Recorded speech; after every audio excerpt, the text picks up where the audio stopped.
Hello and welcome to another video. Today I'm going to talk about all these questions that I get from, or that I started getting when I moved to Sicily. And it was a very nice discovery, I have to say, because I always thought I was the only one who wanted to move to Sicily.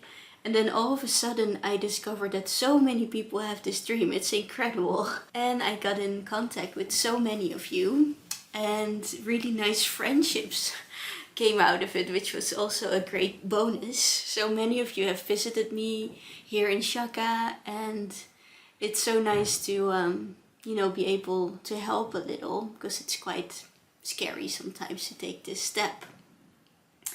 But also to meet people from all over the world and even have them as my neighbors here now, as we've done a lot of renovations also for people from outside of Italy, of course, who wanted to have their dream home here. And so we renovate these very beautiful but very old houses here, and have a lot of neighbors from all over the world right now living close to us. So that's been a great addition to our place here in Shaka. And what I've heard the most, and I've done several events where I meet people who are searching for their second home here in Italy, and they all tell me that they want to get rid of the bad weather. They would like to have sun all year round. They want to get rid of their 9-to-5 job, and a lot of them tell me, and this is also so special, like you get an insight into how somebody is feeling and how they are. It's like, first I always thought it's just a house, right? You're buying a house in another country and you want to move, but it's often much bigger than that. It's more, they want to completely change their way of living. So it becomes kind of a quest, right, to find their dream home. So that has been very special. I haven't worked in an office for a very long time. I think I resisted for about 4 months and then I quit. And then shortly after I decided to go for videography full time, and I started traveling. And that was an amazing time. And then I moved to Sicily because I wanted to have a place of my own, and Sicily just seemed like the right place. But yeah, it's, for many of you, it's a much bigger step, of course, if you've been working a 9-to-5 job and you bought a house, or you're renting a house in the Netherlands, for example, where I'm from. But then, of course, they're not just choosing any country to move to. And a lot of the people that I talk to tell me that it's, Italy has this charm and it feels very nostalgic. We all kind of love Italians, I guess, because they're just traditional in a very positive sense. Because, family comes first. So that's a very big and important aspect of their culture. For example, every Sunday, I have to be at my mother-in-law's house at exactly 1 o'clock, because then the lasagna comes out and we eat lasagna, and they shout a lot and we talk all afternoon. Then comes the tiramisu, the coffee, the limoncello, and that goes on and on and on and on. That's just an example of what my Sunday looks like. They really receive you with open arms, even if also the language, even if you don't really speak Italian and you just say ciao, come stai, they will, I'm sure you've experienced this, that they will just start talking and won't stop, and don't realize that you're actually not able to say anything more in Italian. But they're just so happy that you're trying. And so it feels so much more, I guess when I was in the Netherlands, I still work a little bit in the Netherlands, so it's not that I never go back, because I do also love the Netherlands and my family and friends are there. So nothing against the Netherlands, but you kind of feel like a number and you feel very anonymous. And the opposite is the case here in Italy and in Sicily in particular, I have to say, because I feel like Sicily, because it's an island, I guess, it's just literally a little bit secluded. And so the traditions I feel like are even stronger here than maybe in the north of Italy. So I guess in short, a lot of people really want to enjoy their life a little bit more, because a lot of them say like, okay, I go to my job from 9 to 5, I get home, I eat, I sleep, and I go back to work, right? And they ask themselves, is this it? And that's what I hear a lot. So often they search for another job so they can work remote and move to Italy. But I also oftentimes hear that they would like to start a new business here in Italy, for example, a B&B, like we did. And so I thought it would be fun to make another video on how I started the B&B to tell you a little bit more about that whole pretty long process. So let's get into the questions that I get the most, and hopefully it will help you on your journey to moving to this beautiful country. How do you find the right people for the renovation process? This is kind of a difficult question, because I remember when I came to Sicily for the first time and I bought the house and I was looking for the right contractor. I actually spent a lot of time talking to several guys, and at the end one guy who, well, I just had no idea. Also my Italian was not, well, I used a little bit of Google Translate, and Enzo, my boyfriend, of course, helped me, but it was so difficult. You just don't know what the right price is, and you don't know what's really necessary. And also it's difficult because you can't really compare it to houses in countries in the north of Europe, because we are talking about houses that are more than 400 years old. So I can tell them, like, I don't think it's really necessary to use that expensive product against the humidity in the walls, but who am I? Like, I have no idea what is necessary and what isn't, or which product to use, if it's really necessary to use the most expensive one, or maybe the cheaper would do as well. So it makes it very, very difficult. All those aspects make it very difficult, but I would suggest talking to a lot of different contractors, because it's also a little bit true that when they hear that you're not from Italy or you're not from Sicily, they might rip you off.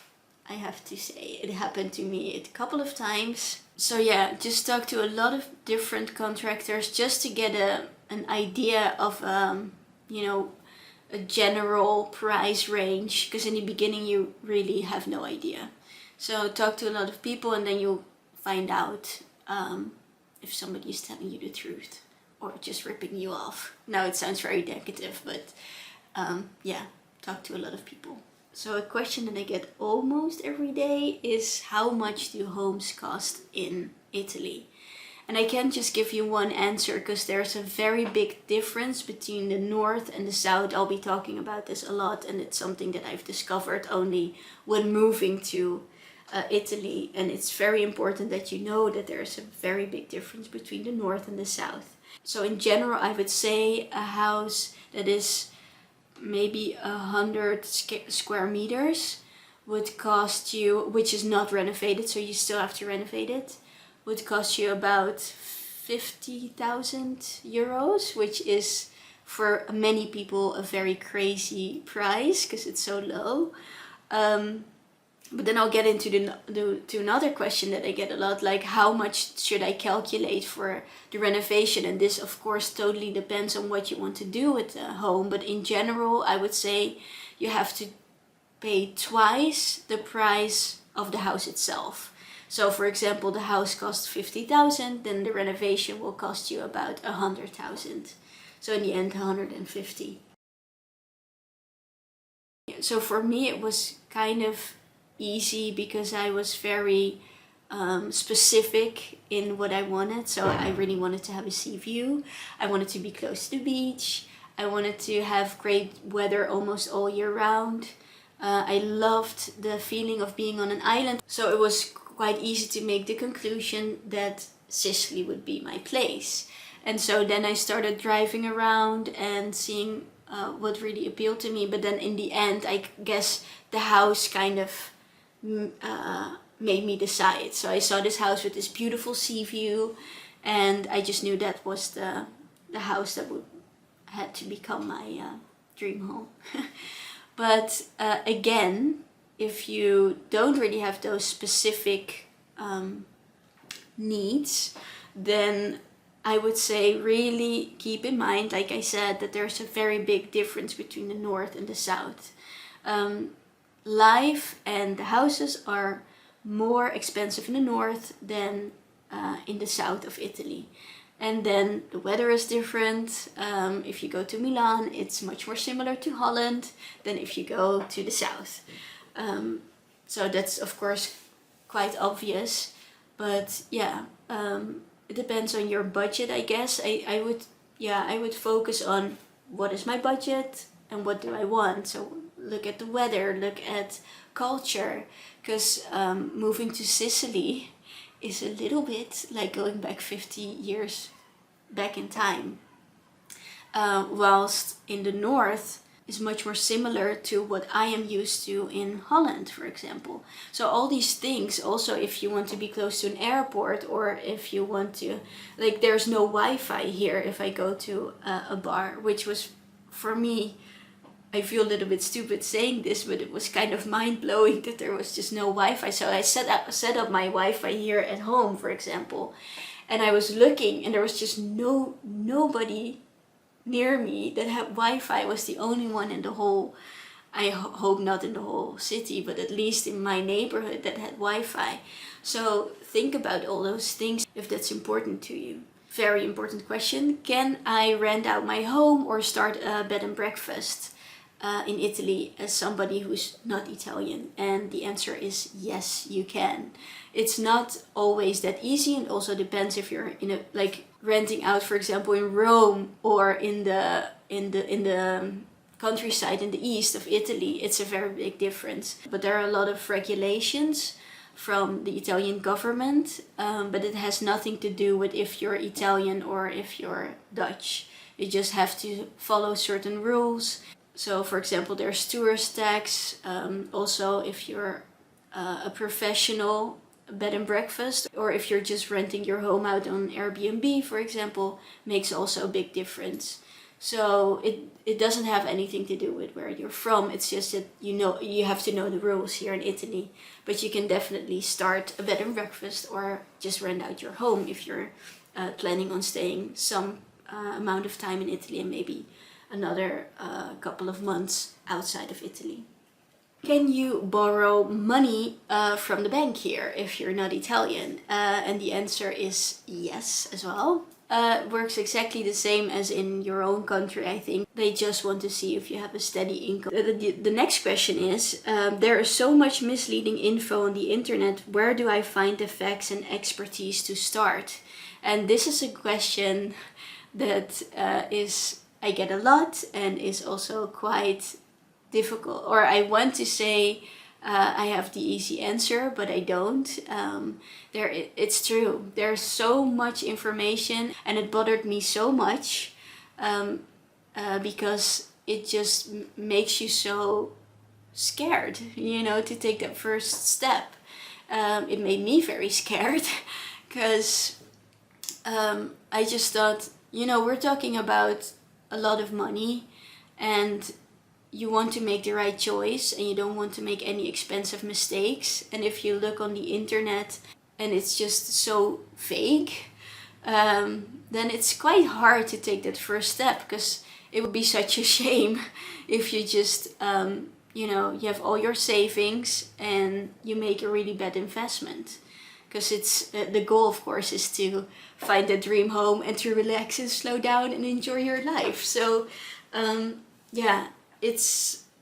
it makes it pretty hard to take that first step. And so the first thing I thought was like, okay, in these past 5 years, I learned so much, and it was, I cannot say that it was not scary. You just have to know the right people and have the right information. And so that's why I decided to make a course where I gathered all this knowledge and this information, not only from my experience, but also, the knowledge of brokers, of contractors, of the notary here in Italy, and they tell you everything. So I share my experience, but also their expertise, just so that you have an easy step-by-step guide, if you will, to follow, and that will help you really take that first step and hopefully make you feel a lot more confident by knowing that you have the right information. Because I remember that was my biggest fear, that I would make a mistake because I was just not well informed, because it was all so misleading and contradictory when I was on the internet searching for all kinds of stuff to get me started on this project. So if you want to check that out, I'll leave the link to my course in the description. Another question that I get a lot is, how do I remain within my budget? And like I said before, it's so difficult to know how much everything is going to cost in the beginning, because you just have no idea, because you're often talking about very, very, very old houses. And the truth is that often when they start renovating, they find new, not so nice surprises. So maybe in the beginning they say, well, I think the walls are pretty okay, but of course we have to take a look inside the wall to really be sure. And they open up the wall, and all of a sudden there is this, huge hole filled with all kinds of stuff. I found shoes, candle holders, lots of humidity, like everything. It's like, oh my god, what did they put inside? Because a lot of times, many years ago, they would just hide all the rubbish in the walls, because that was also very cheap, right? So they put all this stuff inside the walls just to fill it up. Stuff like that, like stuff that you cannot imagine. So there are many unpleasant surprises as well. Also very nice surprises, but also unpleasant, expensive surprises. So those are things that you cannot really calculate, but I would say maybe calculate half of what your contractor is telling you as a price for the renovation. Maybe add half of that amount. So if he says 100, then you will calculate 150. And for the rest, I would say it's a lot of work, but we do this for all our clients. Calculate everything until the last screw that is going into the door. Like, calculate everything. So it makes it so much less stressful again. I make a whole list. I just go, of course we make a whole project, and I will make a separate video on that as well, on how we start a project and how I come up with the layout and calculate everything, for example the prices. So in my mind I'm walking through the house and I'm writing everything down, and it seems easy, but there are so many parts in your house that you have to consider. It's incredible. And so write everything. You have to kind of imagine you're walking in the house and name everything you see. Google it. Make your round in the village that or city that you're building, renovating your home, and go to all the stores and write all the prices down. So how expensive is life here in Italy? And it's, again, big difference between the north and the south. North is more like the northern European countries. South is very cheap, I would say. In the whole of Italy, a coffee is €1.10. So that's in the whole of Italy, because it's coffee.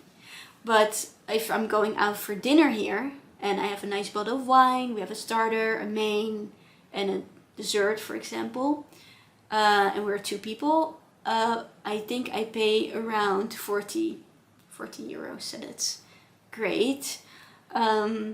Electricity, we pay about 80 euros for 2 months, and for water we pay 80 euros, around 80 euros for 3 months, so that's also pretty great.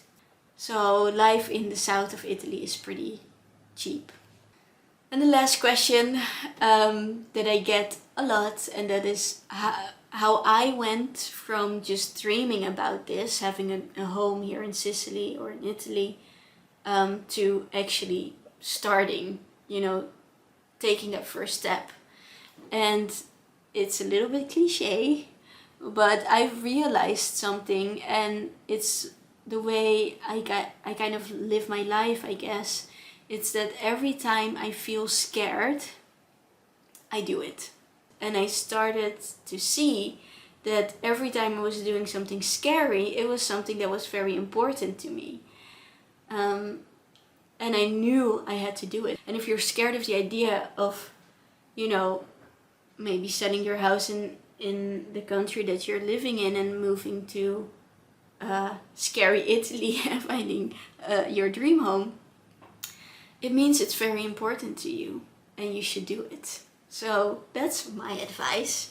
And then the other thing is, and this is also very cliche, it really is true that when you just take that first step, it's just the first step. Like, it's almost like you're, for example, you're on this really big rock in the summer, you're swimming with all your friends, and there's this lake and this huge rock, and you have to jump off. Like, it's just the first, when you're standing there, if you wait too long, I can assure you that you're not going to jump anymore. So just, it's okay to take a look and see how far you have to fall down until you touch the water. But once you take that step and you're falling, it's just, you're going, there's no way back. And I really feel like this is something, it's the same with doing this, starting this crazy and scared project. Just take that first step. Just take those Italian lessons, for example. Once you start with something, it becomes, in your mind, it becomes something real. But if you're just sitting at home thinking about it, the only thing that your mind wants to do is protect you from scary and dangerous stuff that your imagination is producing for you. So that's just how our body works. It wants to protect us. But once we start doing stuff, like taking Italian lessons, searching on internet for the perfect house, maybe booking a flight to Milan to meet a broker and to view several houses, your body and your mind are saying, I thought this would be very, very scary. So try to remind yourself that often your mind it just wants to protect you, which is a very nice quality of your mind, but it holds you back oftentimes. So just by taking those first steps, you can train your mind kind of to not be so scared, that there's no reason to be scared. So I would say being scared is okay. It's your, it indicates that you are doing something that is very important to you. And be aware that sometimes it's just your mind telling you that it's very scary. And be gentle and sweet to your mind, because it just wants to protect you. And show your mind that it's okay to take those Italian lessons. So I hope this helped a little bit. Also, if you have any questions for me, please leave them in the comments below. I will be very happy to answer all of them. And I'll see you in the next video. Ciao!